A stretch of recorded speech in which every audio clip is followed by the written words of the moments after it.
Good evening, everybody. Welcome to tonight's webinar. We are just giving a few minutes for people to join the webinar, and then we will begin at 7:05.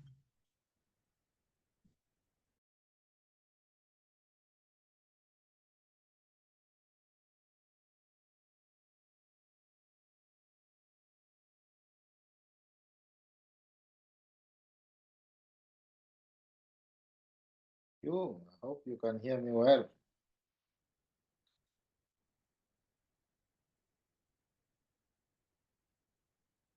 Hello? Yes, Professor Ogutu, we can hear you. Karibu. Santi.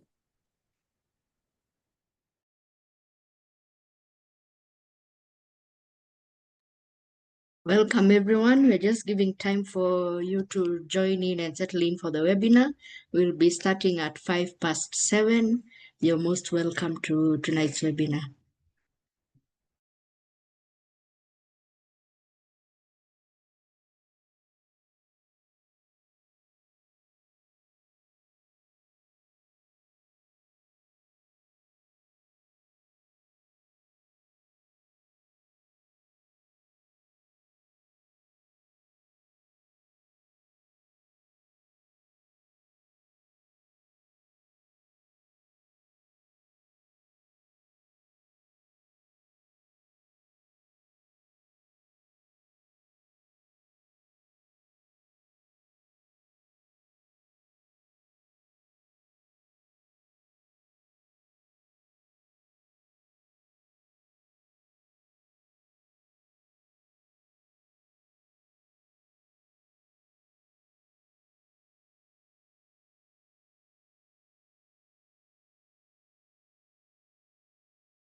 Welcome, everyone.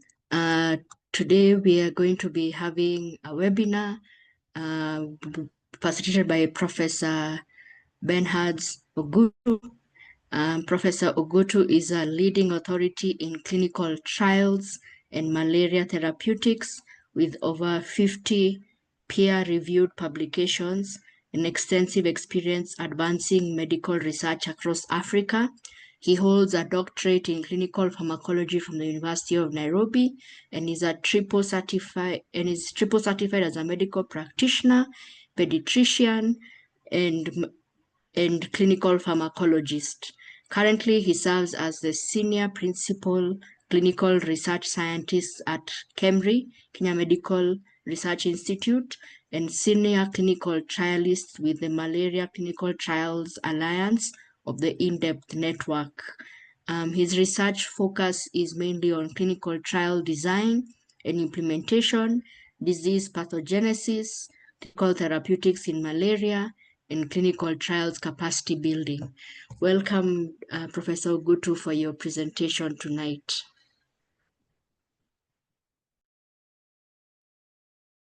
Thank you, and I hope, let me see whether I can share my screen.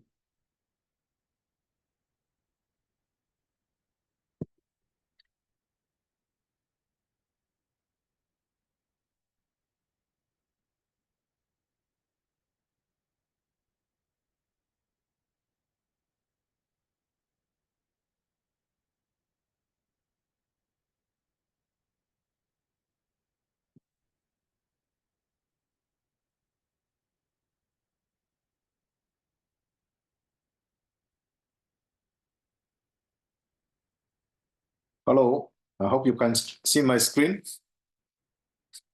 Yes, we can. All right, thank you very much, and it's a pleasure. I think the main thing for this meeting is just to share with you data and possibly see whether we can unravel some of the issues around this. It's not a new product, and just to share with you some of the findings that we have had on behalf of a number of colleagues and friends across the continent and a number of institutions that we work together possibly to get a formulation that is right for the smaller babies. And as all of us know, malaria remains an old and possibly defiant disease that is causing much more problem across the world up to date, despite us having known about the disease for more than a century. And this is just because as much as we try to work against this parasite, it has been fairly ahead of the race in being resistant to any of the products that have been possibly developed over time.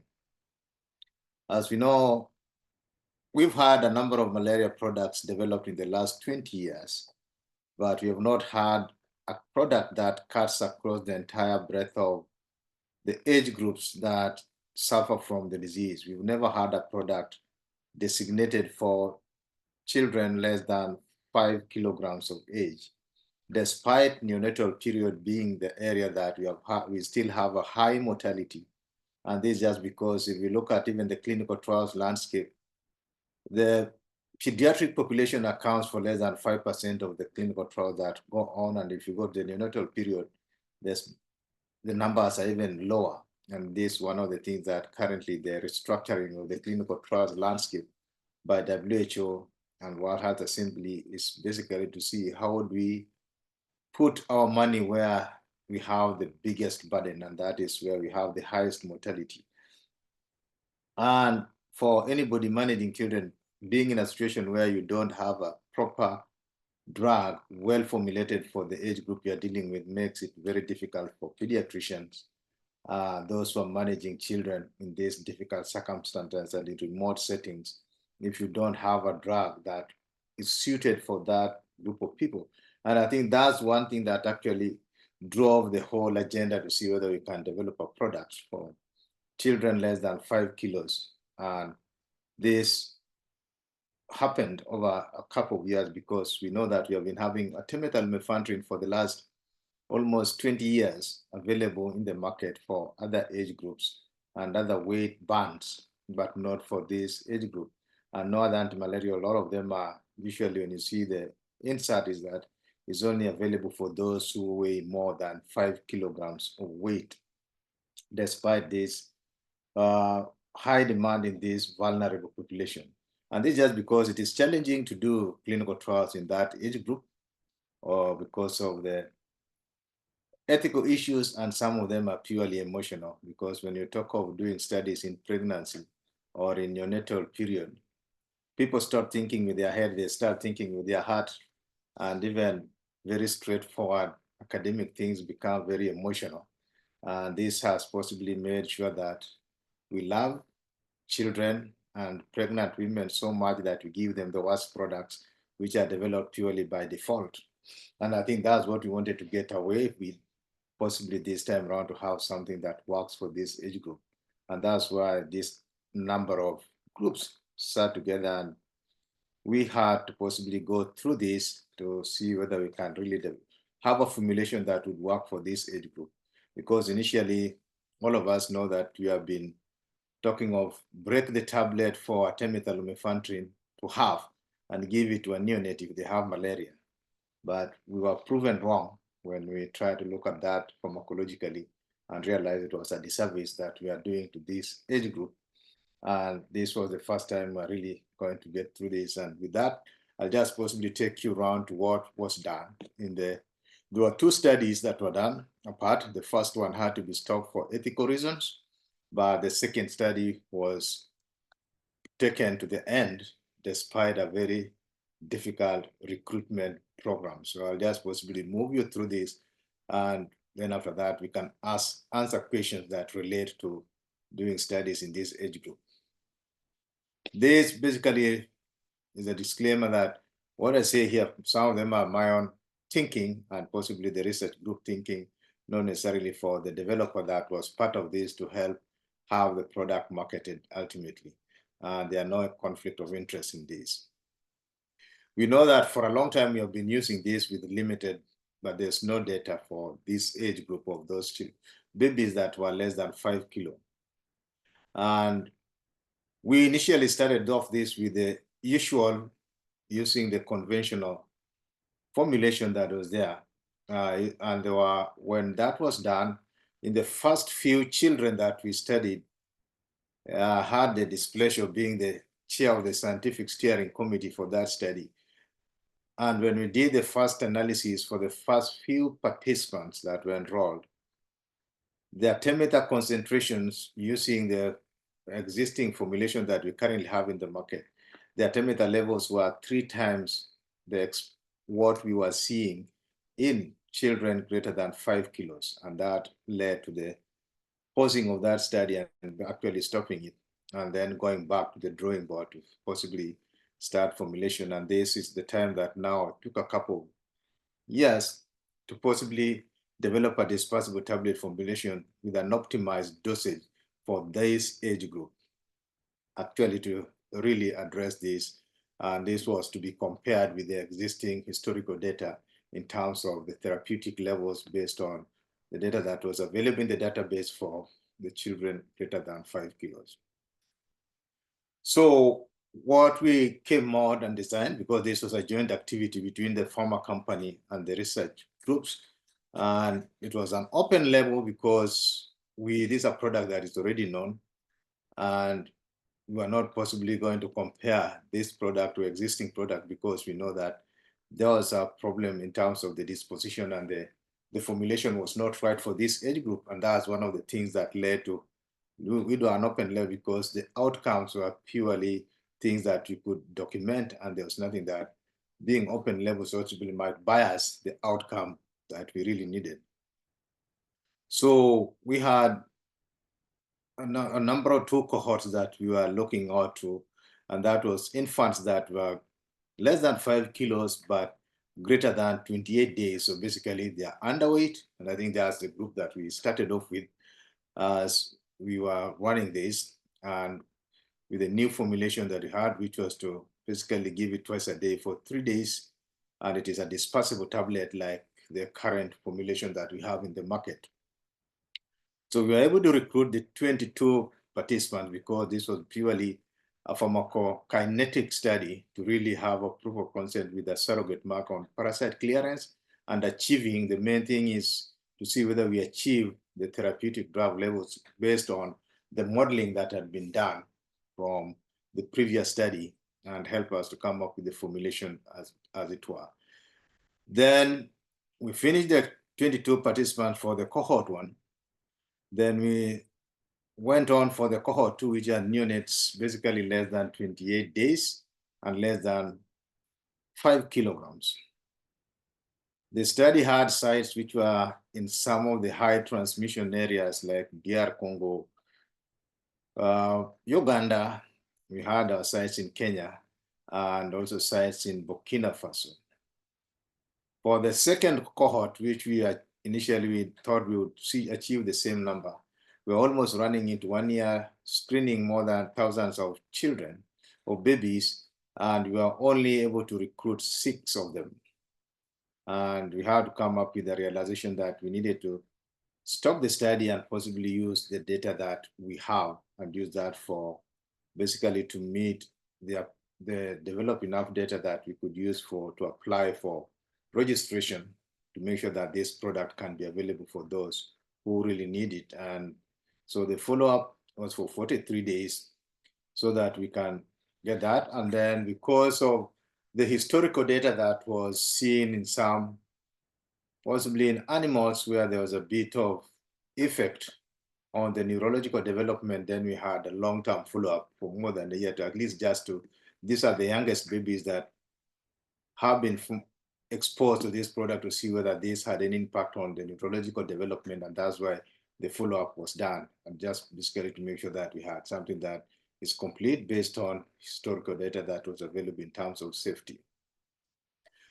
So the inclusion criteria was nothing different from what has been seen before. It's basically looking at making sure that the babies were of the right age and the weight, and at least they were above equivalent or more than 2 kilograms.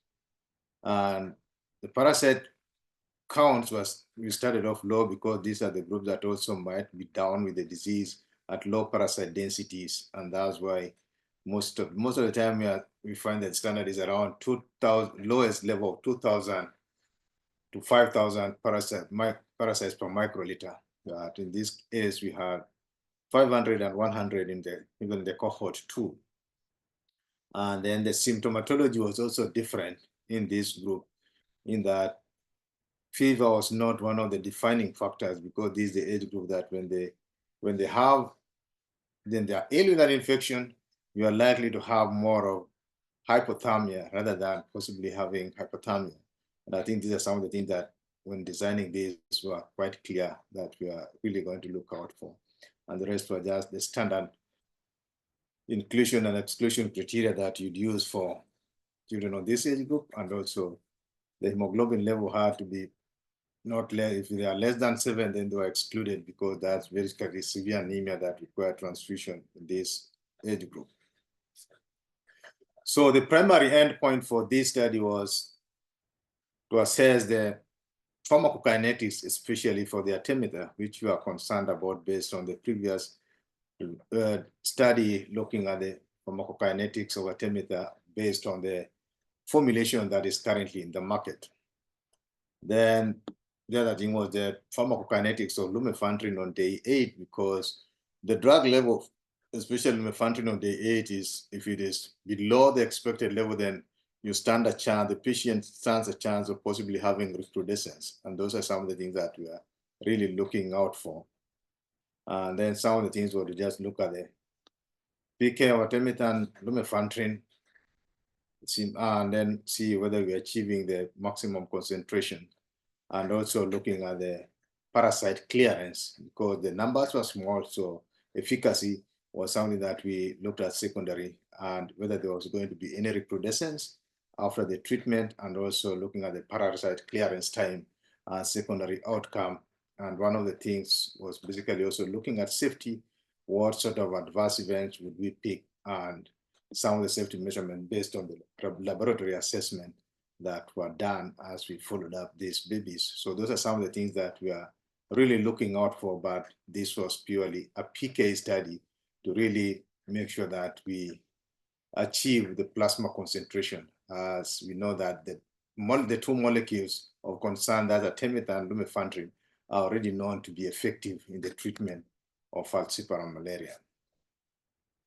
So we had 22 participants in the cohort 1 and 6 in the cohort 2, and all of them were followed up to day 29, which means that we didn't have any deaths within this population during the follow-up period. And as we can see, one of the things that possibly comes out is that the temperature was not what we are used to possibly seeing in most of malaria patients. We had the mean temperature was around 36. 0.7 and 0.9 for the two different cohorts. And the other things were not much difference from the two groups, and this was what we expected to see.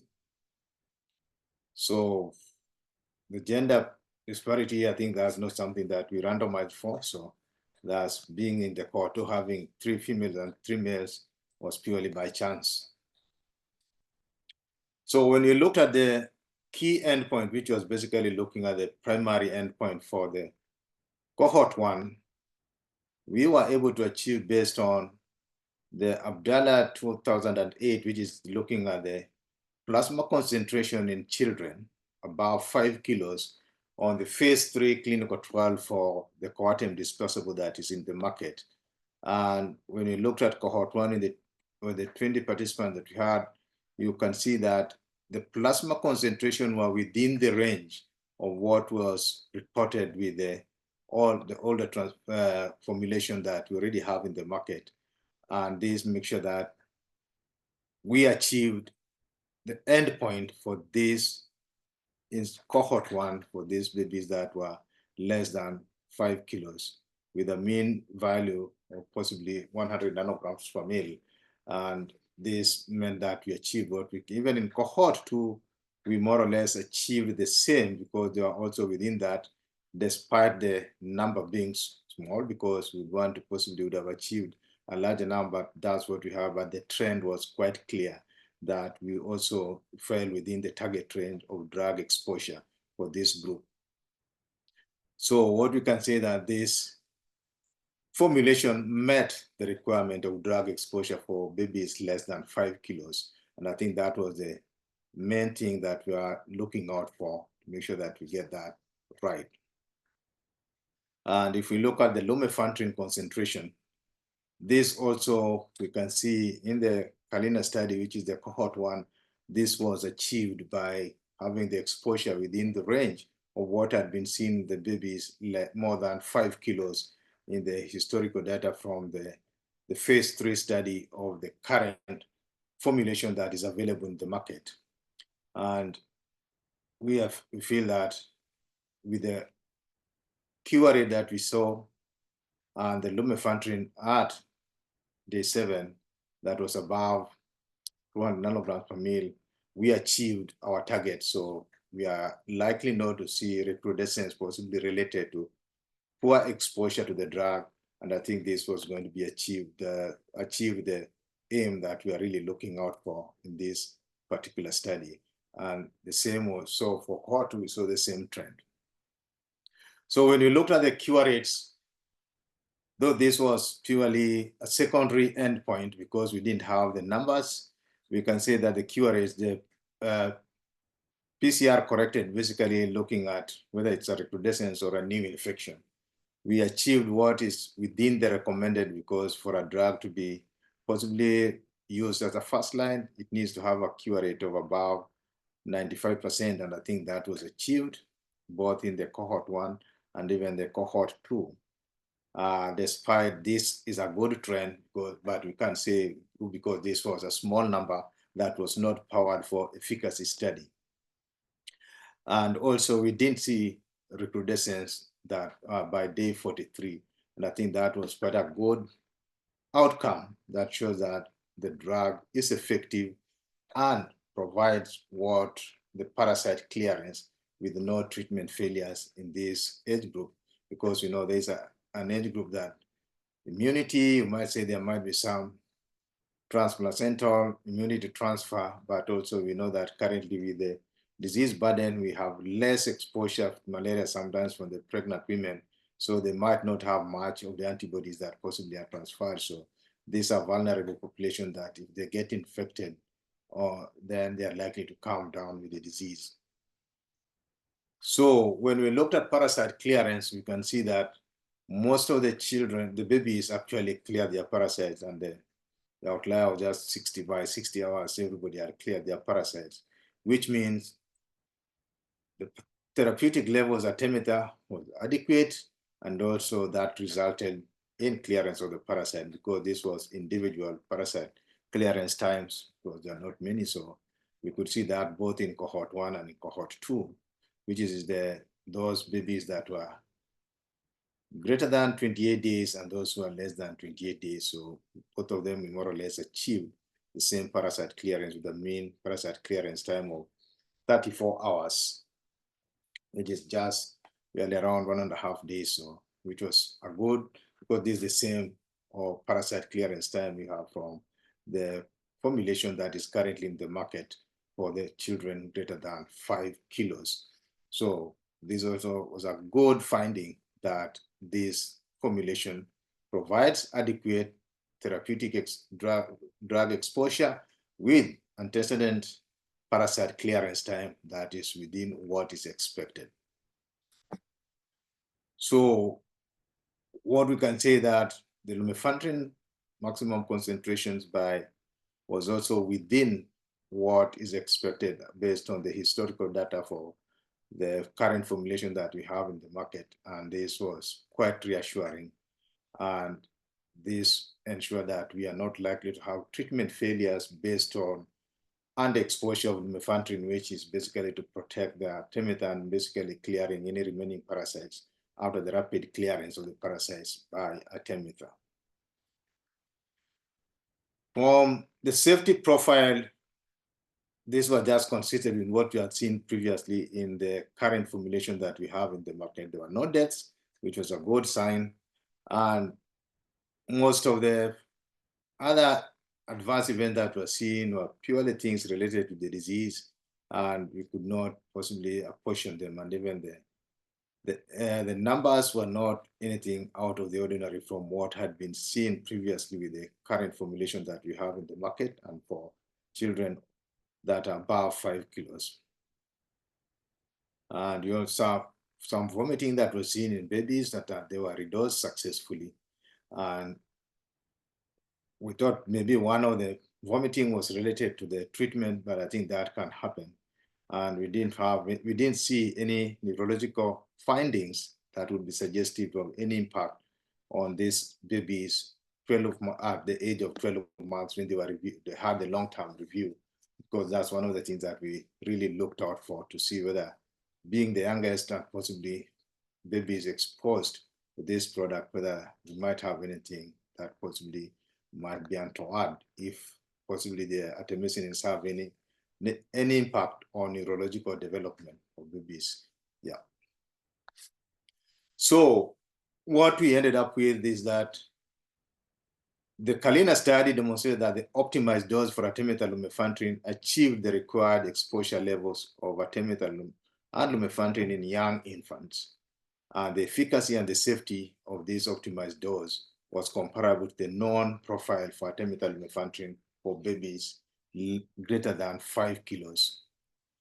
And what I can say that the product has now been licensed by the Swiss Medic and the Ghana FDA, and currently, possibly you'll hear about that. A number of countries are reviewing the dossier for registration, and we are also making sure that this will work with WHO possibly to get this in the treatment guidelines as soon as possible so that we don't lose time in terms of getting the product to those who need it. Most in the remotest parts of the countries where the disease burden is highest, because we know neonatal malaria tends to be in the areas of high burden, which also have poor accessibility to healthcare. So the earlier we get it to those who need it, the better, so that we don't lose babies, because for every baby we lose, that's a whole generation that is cut off from possibly serving this world in the years to come. Thank you. Back to you, very clear. Thank you so much, Professor Ogutu, for that presentation. I'd like to open the floor for questions. So far, we have one from anonymous attendee, which is saying, I may have missed this, but apart from formulation of the previous and studied drug, is there a difference in the constituent of artemether and lumefantrine in the formulations? Apart from the formulation, there's no, the other excipients are the same. There's nothing else that was changed for this. I think the main thing is just the ratios of the artemether and lumefantrine that was changed to make sure that it was optimized so that we could achieve the right drug levels that will not expose these babies to unnecessary high concentrations.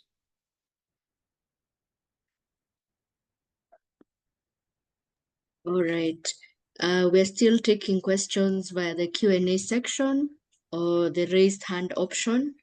I see Emily Akoth has raised her hand. Let me just see whether I can upgrade you to allow you to talk. Yes, you should be able to ask your question, Emily.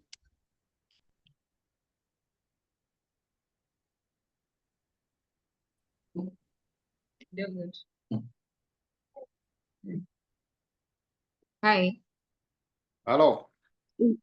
Hi. Would you mind sharing the PDF to us who joined late?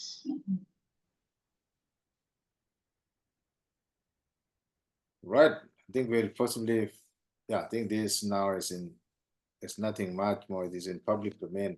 And I'll just check with my colleagues and see whether that is possible. Then we'll Noted. discuss that with the KMA.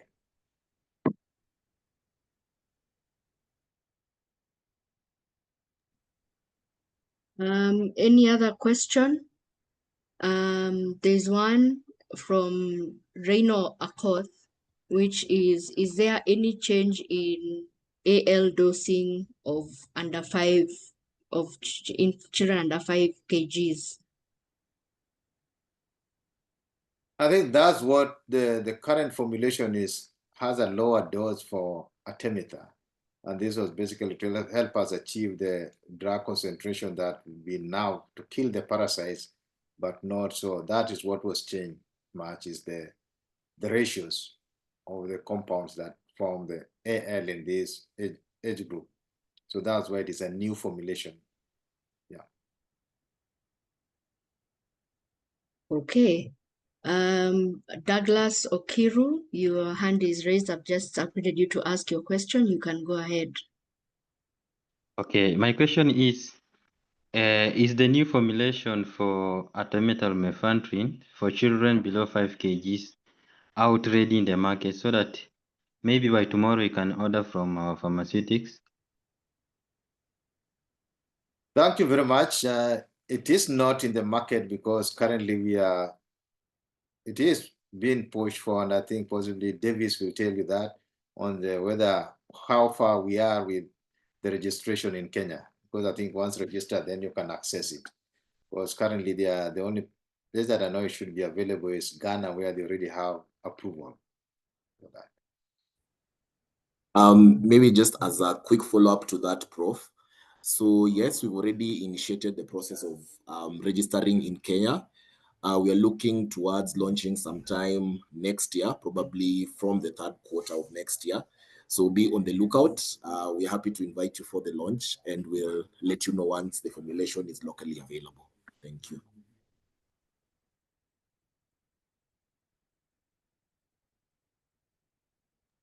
All right. We have a question from another anonymous attendee, which is asking, did the blood slides test only spot Plasmodium falciparum only? What's the way forward for management for others like Vivax and Ovale in those under 5 kgs? Thank you very much. The management of Ovale gets cleared with using AL, but if you have a Vivax, that's a totally treatment regimen because that's where we still use primaquine and also use chloroquine. So the regimen for treating Vivax is different. So that's a different treatment regimen. But for Ovale, you can cover that because we've looked at the children, even the older children with Ovale that have been treated with AL, and they were able to clear their parasites. Yeah. Asante sana. Another question from another anonymous attendee is about redosing. What's the recommended time for redosing?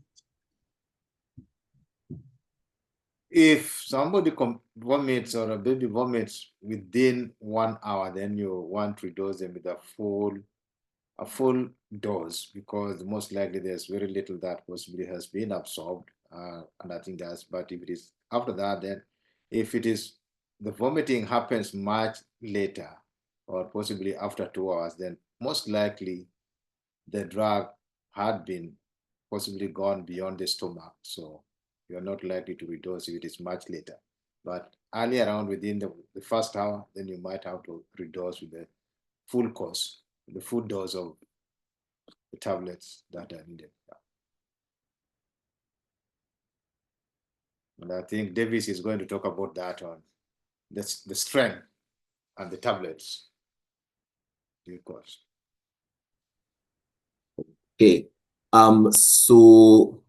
Regarding the strength, so this new formulation will come as artemether 5 milligrams and lumefantrine 60 milligrams, and they will be dispersible. So I haven't tested the tablets myself, but our developers tell us that they will be cherry flavored, so quite easy to administer, especially to the targeted population. Thanks, Prof. Asante. Edwin Onyango, your hand was raised. I've just given you permission to ask your question. You can go ahead. Thanks so much, Dr. Marie, and congratulations to Professor for that wonderful presentation. My question would be related to clinicians. Most clinicians have little suspicion index when it comes to malaria in neonates or infants. And professors correctly say that infants or neonates rarely present with fever. So what are some of the signs that clinicians can look for to suspect malaria in the infants or neonates?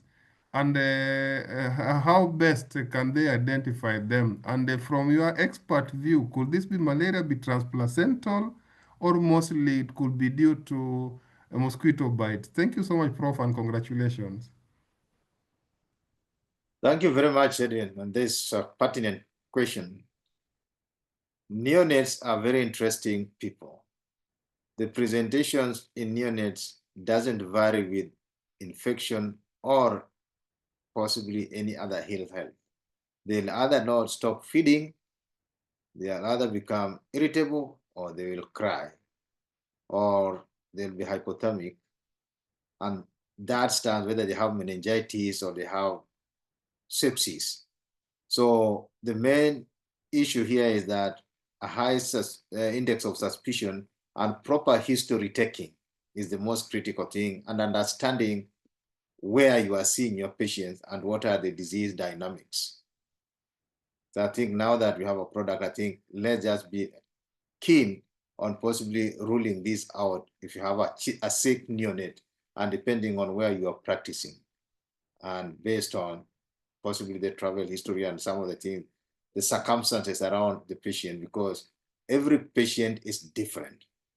So it is us, the doctors, that need to do the due diligence of characterizing them and contextualizing where they are to make sure that you pick the most probable cause of disease in them when they come to you when they are sick. That's what I can say. Thank you, Professor Ogutu. We'll take the next question from a raised hand from Mwangi Joseph. You can ask your question now.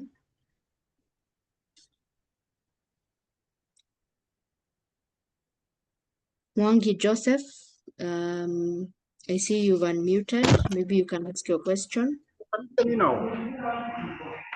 Hello. Yes, we can hear you. Hello. Yes, my go ahead. Yes, Mwangi, go ahead. In case of a second line treatment for malaria in children, which would be the most recommended medication? Thank you very much, Joseph.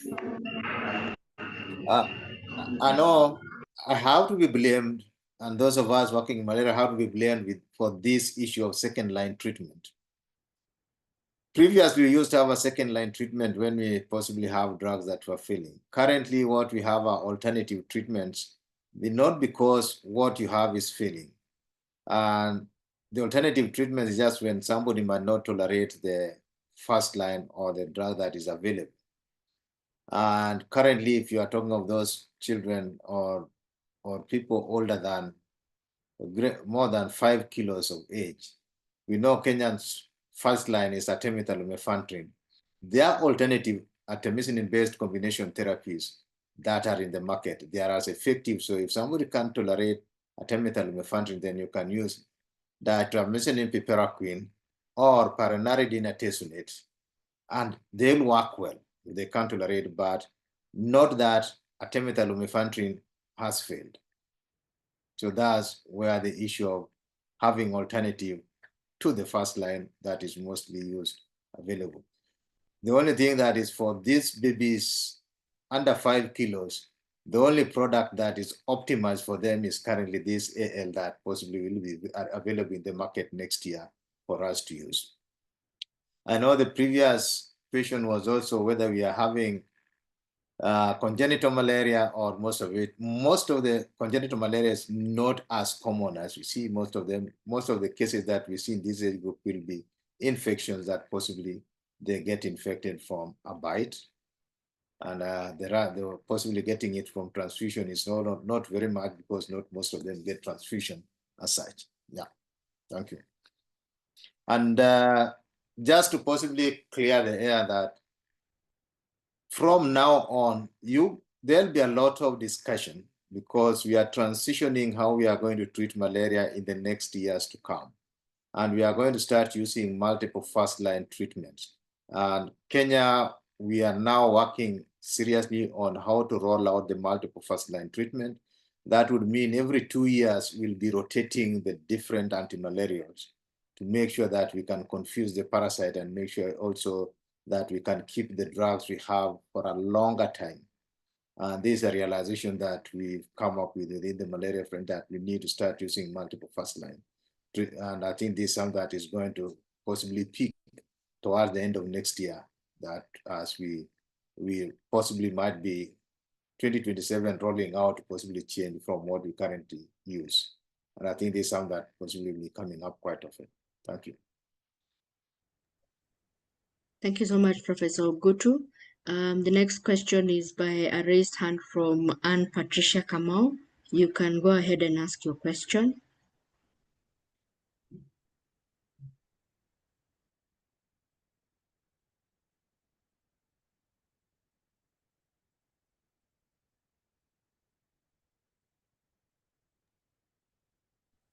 Okay, I see you've lowered your hand. We can head back to the Q&A. Rosalind Chiema asks, does the 0, 8-hour and 12-hour frequency change? The intervals don't change for the intervals are the same as it was in the older children. So that has remained constant. All right. Kibor Keitani asks, how does the future look like for neonates under 5 kg with the risk of antimalarial drug resistance? Thank you very much, Ketan. I know this is your headache, but we'll be there to support you. If we possibly roll out the multiple first-line treatment, we might not lose the products we have. And one of the things that we know is that now with the registration of what we call coatem baby or baby coatem, depending on who is talking, we hope that the other formulations will also go down the same route, and the new antimalarials being developed will also have a plan to have a formulation for babies less than 5 kilos. And because for the time being, we are safe in that we have not had any overt resistance to lumefantrine, despite the drug having been out there for much longer. So that's where we are with this. And I think that's because if we go down that route, then we realize that any drug that we are going to possibly use in these babies less than 5 kilos need to have an optimized dose, because some of the things that might have happened before with using quinine, the standard doses on this unit, maybe we are possibly ending up with very high plasma concentrations of quinine than we needed for this population. Thank you. Thank you. We have another question from an anonymous attendee who asks, what are the implications of the Kalina trial finding on use of artemether lumefantrine in infants under 5 kilograms with malaria? The impact is clear. It is now going to be recommended, and we can see that it has already been approved as a treatment of choice. So with time, we are going to have this in the guidelines.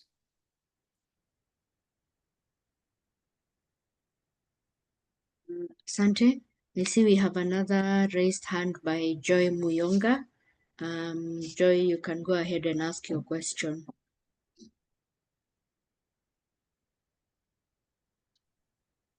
Hello. Hi, Prof. Thank you. Thank you, Prof. I don't tire of listening to your presentations. Thank you once more for having us. So my worry is some formulations of syrups for artemether lumefantrine in the market. Please speak to that, because we see quite a lot. Sometimes we get referrals from elsewhere.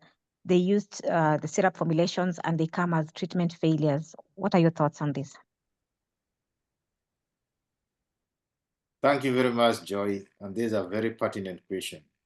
I have no thoughts on this, but the clear truth pharmacologically, syrup ACTs is not recommended. Artemether and artemisinin derivatives are so unstable that having them in a syrup formulation, basically you might be giving yourself that baby a placebo. And that's why you see most of the, now the antimalarials have pediatric tablet formulations. And that's because all these, most of the compounds are fairly unstable, especially the artemisinin, that you cannot have them in a syrup formulation. And that's why we totally discourage use of syrups. And if somebody is using them, I know anybody managing a hospital, please clear them off your shelf. And let's use pediatric tablets. Thank you. Thank you so much, Professor Ogutu. We have a question from an anonymous attendee who's asking, can the drug be mixed with breast milk? Thank you very much. The drug can be put in can be mixed with breast milk with no problem. Yeah, and I think that's, and I know Davis will confirm to you that. Absolutely, Prof. Thanks. Okay. There's a question there's been by Victor Akello. There have been cases of treatment failure with AL, probably an assumption. Should we be worried? And has any research been done to lay or confirm the assumption? Thank you very much. And this is a very pertinent question. Is something that comes up every time. And based on, we routinely and real-time monitor the drug response to treatment to malaria, especially with AL, we have in the labs in Kisumu and across the country. And we collect parasites and also see patients in different corners of the country. We still don't have true resistance to lumefantrine. And also what people currently might be seeing, we have markers that would lead to possibly tolerance to artemisinin. And the level of the markers in the parasite population is still less than 5% across the different spots that we have seen this. And this has not translated into treatment failures, clinical treatment failures yet. One of the things that possibly we need to look out for is that when I'm talking about treatment failure, I need really possibly to check, how did I make the diagnosis? And sometimes people tell you, I have malaria and it doesn't respond to the treatment with AL or that. But you realize sometimes the problem is diagnosis. Because I had a lady who was every month, or she would say she gets malaria. She stays in Nairobi, and I told her, I'm sure you don't. So I told her, we'll wait for the next time you have your fever and have your malaria symptoms. And when we bring her to the lab in our unit, the slide was negative. And what we realized, this lady just had rheumatoid arthritis and there's a cross reactivity. And whenever she went for a rapid diagnostic test, she ended up with a cross reaction and people would treat her for malaria. And I think that was what was happening. So I think if you possibly foresee that, then you need to check out that. Because we also routinely in Kisumu look at the drug, possibly what we call the inhibitory concentrations, especially for lumefantrine and artemether. We've not seen a change in inhibitory concentration for these drugs on our parasites over time. It has remained static. Because we know that lumefantrine was highly effective on chloroquine-resistant parasites. And now there are no longer chloroquine-resistant parasites in the Kenyan population. And with that, the IC50 increased and remained stable because now we are dealing with chloroquine-sensitive parasites that you need a slightly higher dose to clear. And I think that has not changed. So what we can say that based on the in vitro data that we have not seen any markers or any certainties that there's resistance. So if somebody sees that, then possibly please consult and then we can help out. So we are in the safe area. So, and I know that is what Keitany wants to hear because he gets that headache at the program. Thank you so much, Professor. We have a couple of raised hands, so we'll try and see that we can answer them before time ends. So Abdi Semed, you can go first and ask your question.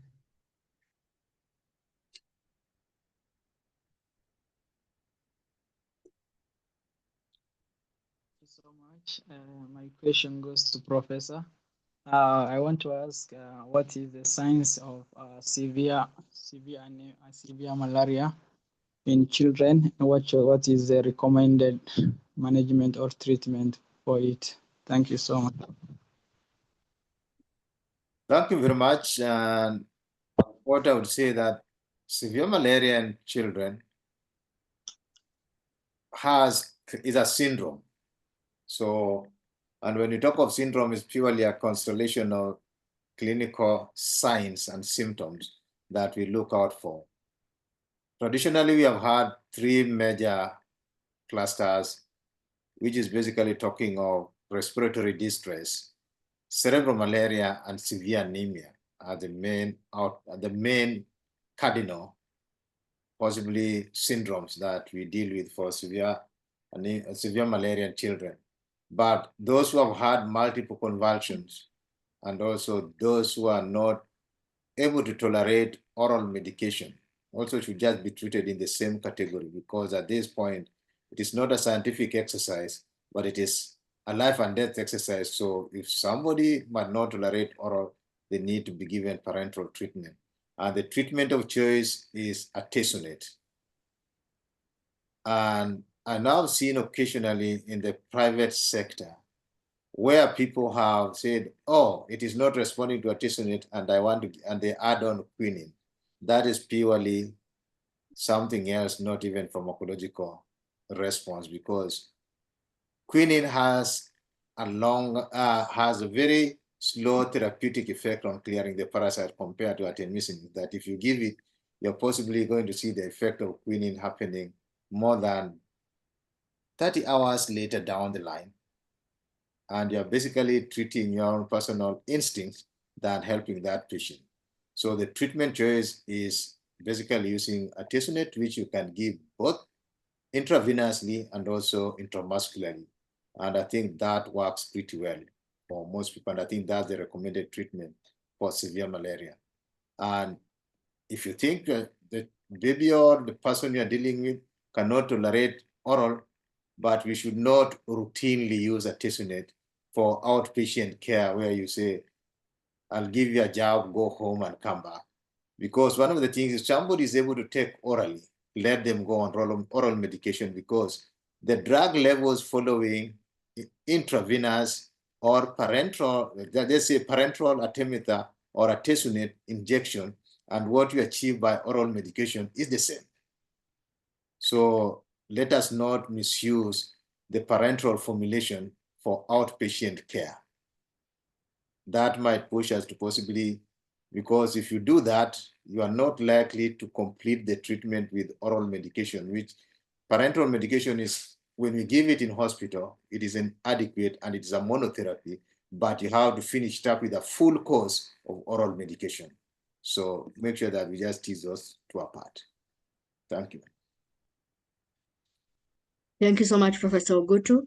We'll take the last three questions, which are the raised hands. So we'll start with Emilia Koth.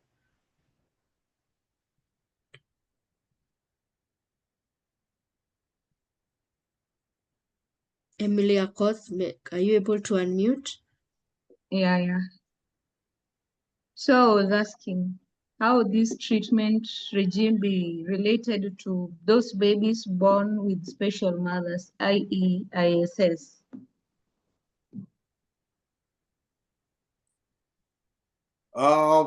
With that, one of the things that I don't think that has any impact, because if you have possibly been immunosuppressed as a mother, the only thing that you're saying is possibly that if they have been exposed to malaria, they might not have enough antibodies transmitted to the baby. And I think that doesn't affect the outcome because it has not much to do with possibly the drug not being effective, that is being helped by the body immune system. I think the drug is still effective and should be able to clear parasites. And I don't think it is contraindicated. What we know is that, and this was much more with quinine, that we know that some of the ARVs had a bit of impact in terms of the liver clearance of especially quinine. And I think that's something, but I think for this, I don't think that's a big issue. Thank you. Thank you so much, Professor Ogutu. We'll take the next question from Peter Kate.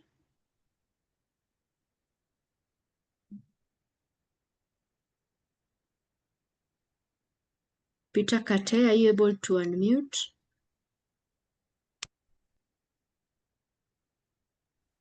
Okay, thank you. So my question is, what pharmacovigilance system will be put in place to detect and respond to adverse events?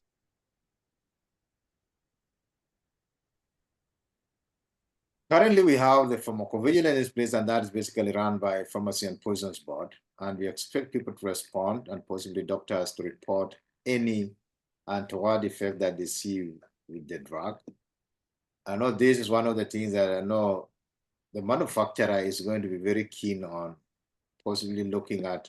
And we will have some of the pharmacovigilance platforms that are meant for research platforms that possibly are going to look out for the babies exposed to see whether we can get any signals, because we are cognizant of the fact that the population that has been used for the product registration is a small population, and we are going to seek out as a research community any further to make sure that we can get more cases reported so that we can really say that the drug is fully safe. We don't expect any differences, because for the current dosage, we were able to look at this in a big, large population, almost 100,000, and we found that there were no untoward effects even for the AL and most of the other antimalarial, both DHA, piperaquine, and even Pyramax in a large population. And I think this is going to happen, and this, with time, I think the database will grow, and this will be updated with time, whether there are any signals that can be put. Thank you. All right, time for now the final question from Jacqueline Wekesa.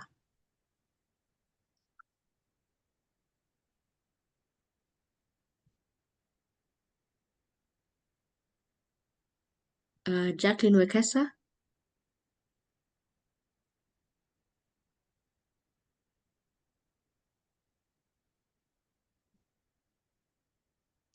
Okay.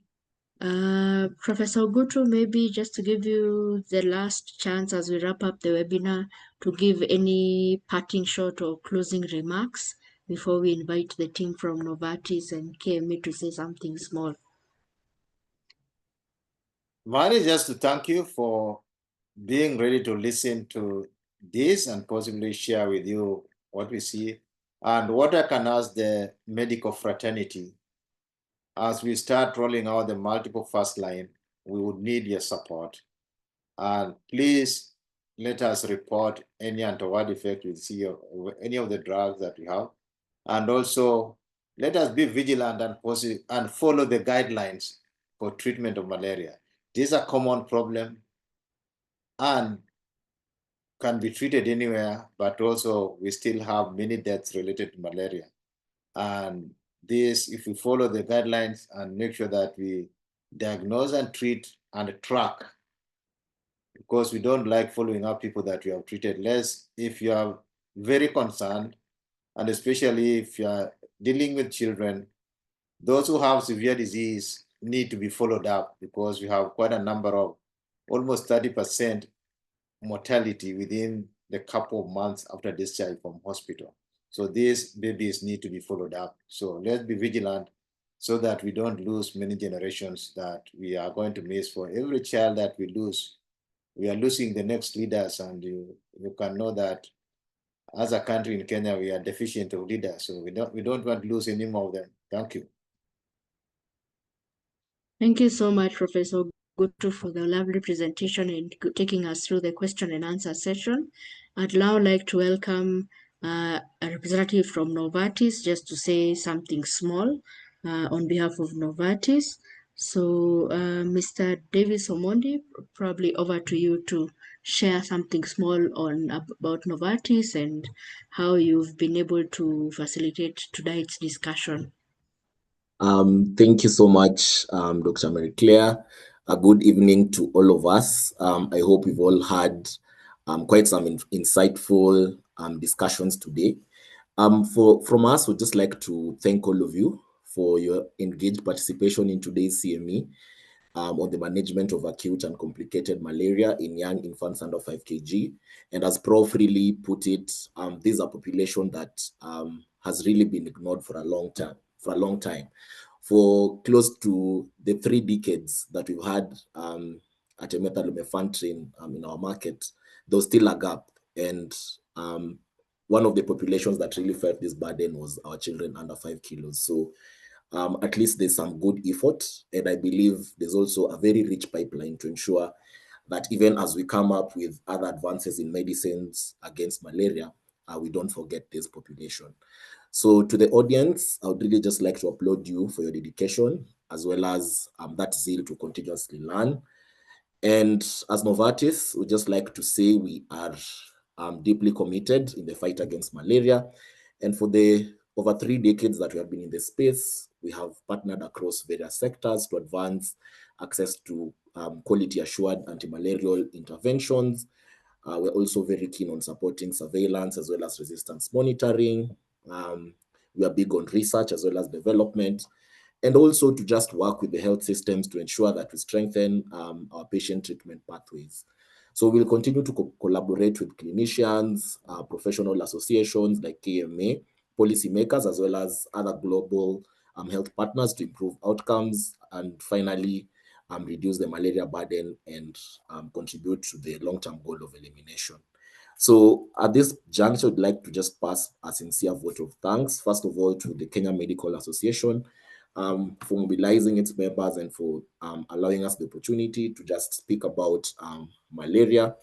To our speaker, Prof. Bernard Zogutu, I believe we've all enjoyed Prof's presentation, and now we sort of understand the dynamics of malaria in young infants, especially those under 5 kilos. I would also like to thank the vibrant participants for the questions. I know there are very many questions that we've left unanswered. Hopefully, we'll get another opportunity to just answer those questions so that all of us really are confident when taking care of young infants with malaria. And most importantly, I would just like to thank the membership of KMA, the frontline workers who are always there, giving it giving their all to ensure that our patients receive nothing but the best. Thank you so much. I know would like to get some feedback from you regarding the session, and we're also currently undertaking a project, an insights gathering project.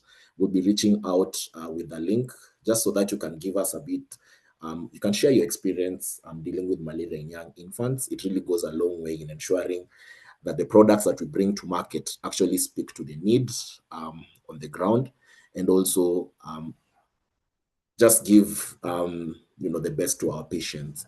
Without any further ado, thank you so much, Mary Claire, and thank you so much, KMA, and have a lovely night. Thank you so much, Mr. Omondi.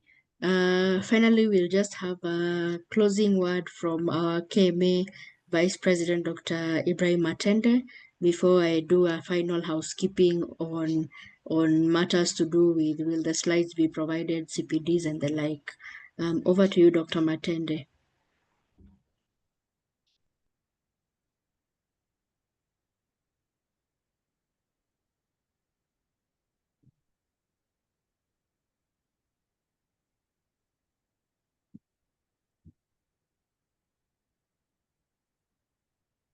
Okay. We seem not to be able to get Dr. Matende, but that's okay. So with regards to CPD points, they shall be provided to the email which you registered with. As regards the slides, we will liaise with the Novartis team to see whether we can be able to provide the slides. But for those who joined late, the session was recorded and it shall be uploaded to the Kenya Medical Association YouTube page, so you can catch the starting part that you missed on the KMA YouTube page. Otherwise, from our end, we'd like to say thank you very much, and we wish you a lovely evening ahead. Until the next webinar. Thank you. Have a good evening. Thank you.